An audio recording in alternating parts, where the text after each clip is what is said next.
Assalamualaikum warahmatullahi wabarakatuh. Pelajar-pelajar yang dikasihi dan dirahmati oleh Allah Subhanahu wa taala sekalian. Kali ini kita menyambung pembelajaran kita yang lepas yang telah kita hentikan pada minggu yang lalu pada Jawun Nassu Syi'ri wa Munasabatuhu. Sebagai satu ulangan ataupun sebagai ulang kaji ringkas, apa yang kita belajar pada minggu lepas adalah syair pada zaman jahiliyah yang bertajuk Fi Wasfil Laili, yang ditulis, yang dikarang, yang disusun oleh Umrul Qais. Syair yang dinyatakan ataupun yang ada di dalam buku teks mempunyai 5 rangkap, yang mana 5 rangkap inilah sahaja yang kita akan belajar, yang kita akan fahami, dan yang telah pun kita kaji siapa dia penulisnya. Penulisnya yang bernama Umrul Qais, nama sebenarnya Hunduj bin Hajar bin Al-Harith Al-Kindi. Laqabnya, gelarannya Umrul Qais disebabkan diambil daripada nama berhala, lahirnya bila, hayatnya bagaimana, kematiannya di mana. Dan kita dah tahu bahawa Umrul Qais ini dia masyhur ataupun dikenali, popular dengan syair cinta, iaitu syair menggambarkan kecantikan orang yang dicintai dan kerinduan kepadanya dan kesedihan dan derita bila mana berpisah dengan kekasih. Kemudian kita dah belajar juga Jawun Nassu Syi'ri wa Munasabatuhu ataupun latar belakang syair. Kita telah pun mempelajari bahawasanya penyair ini menyebutkan di dalam syairnya tentang malam. Kenapa malam? Malam itu dia menyamakan. Penulis, penyair telah menyamakan malam dengan ombak pantai. Fi tawahhushihi wa ruhbatihi. Dia menyamakan malam itu dengan ombak pantai disebabkan oleh kesedihan yang dia alami.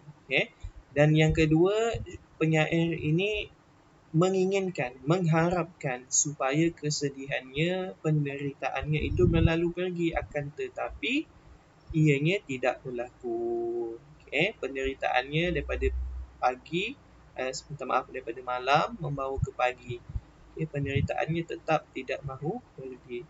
Dan yang ketiga, kita telah mempelajari Al-Qasya'iru hadha syi'ri izhar lihumumihi wa ahzanihi. Kita dah tahu, kita dah belajar bahawasanya penyair ini menyampaikan syair ini, menyusun syair ini untuk apa? Untuk menggambarkan perasaan sedihnya, penderitaan yang dia alaminya disebabkan apa? Disebabkan dia telah berpisah dengan kekasihnya.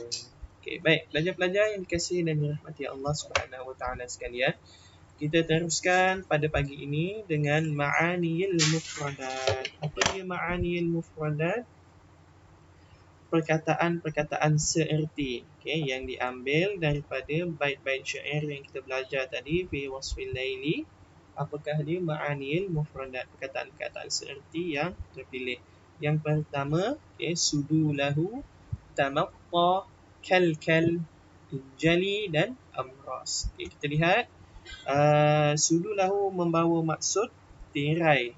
Tirai apa yang dimaksudkan?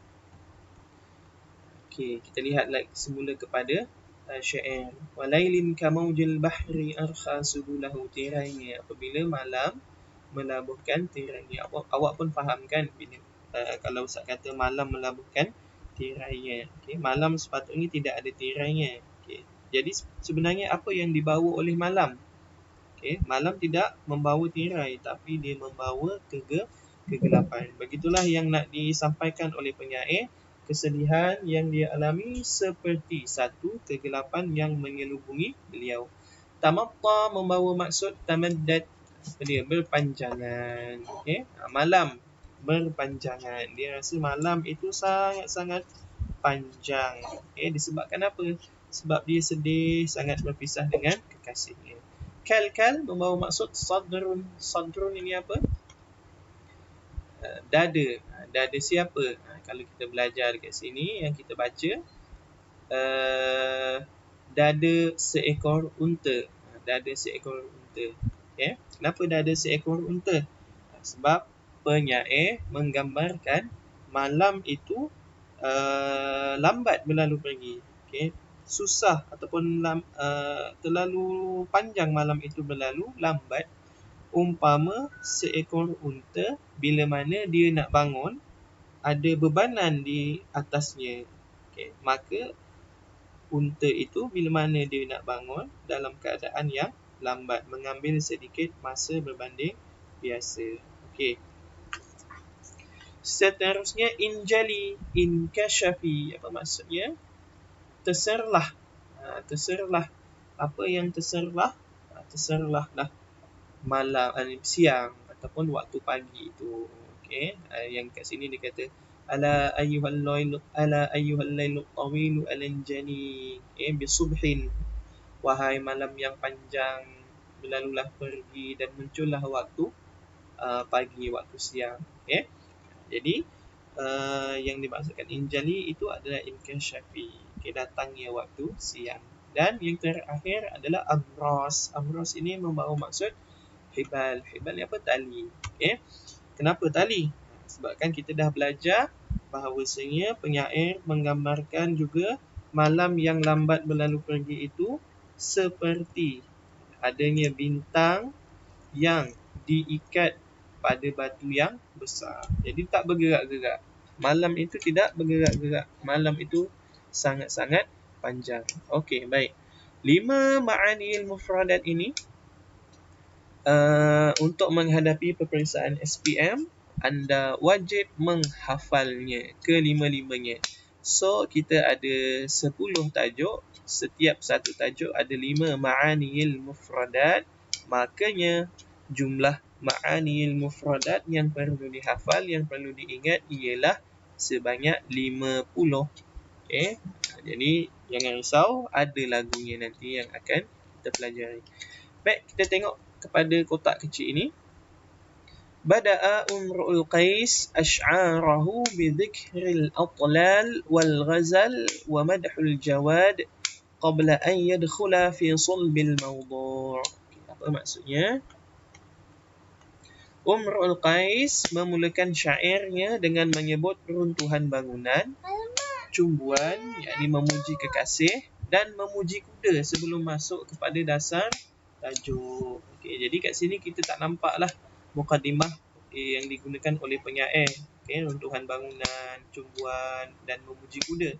Yang kita nampak yang ada di dalam syair ini, untuk pengetahuan kamu semua, syair ini adalah qita'ah ataupun potongan, bukan syair yang penuh. Okey, ini adalah 5 bait yang kita belajar ini adalah potongan daripada bait syair yang penuh. Jadi dia tak puji kuda ataupun dia tak menyebut kuda di dalam syairnya. Kan tetapi dia menyebut apa? Dia menyebut unta. Okey. Okey, baik. Pelajar-pelajar yang dikasihi dan dirahmati Allah Subhanahu Wa Taala sekalian, kita jumpa lagi sebentar lagi dalam tajuk yang sama, bab al-afkarur ra'is.